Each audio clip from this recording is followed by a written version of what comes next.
শ্রীলঙ্কার বিপক্ষে হারারেতে ওয়ানডে সিরিজে ব্যাটে বলে দ্রুতি ছড়িয়েছেন জিম্বাবুয়ের মহাতারকা সিকান্দার রাজা। পারফরম্যান্সের প্রভাব পড়ল এবার ব্যক্তিগত র্যাঙ্কিংয়ে। আইসিসির সর্বশেষ হালনাগাদ ওয়ানডে অলরাউন্ডার র্যাঙ্কিংয়ে 2 ধাপে গিয়ে শীর্ষে উঠে এসেছেন সিকান্দার রাজা। 2 ম্যাচ সিরিজে ব্যাট হাতে 2টি হাফ সেঞ্চুরি করেছেন রাজা। এছাড়া প্রথম ওয়ানডেতে বল হাতে 10 ওভারে 48 রান দিয়ে নেন 1টি উইকেট।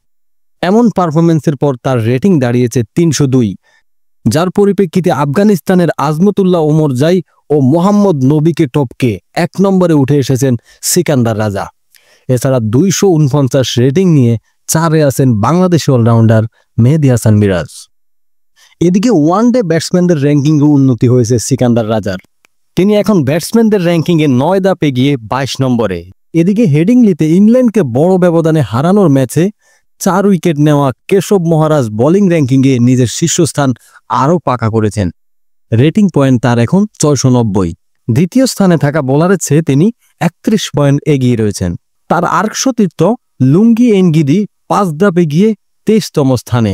ইংলিশ পেসার জফর আর্চার উন্নতি করেছেন, এখন তিনি 19 নম্বরে।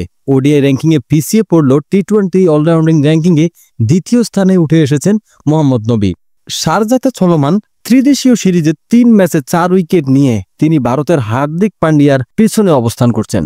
আফগানিস্তানের ইব্রাহিম জাদরান টি-20 ব্যাটিং র্যাঙ্কিংয়ে 12 ধাপে গিয়ে 20তম স্থানে রয়েছেন। পাকিস্তানের স্পিনার সুফিয়ান মুকিম এগিয়েছেন 11 ধাপ। এখন টি-20 বোলিং র্যাঙ্কিংয়ে তার অবস্থান 22তম।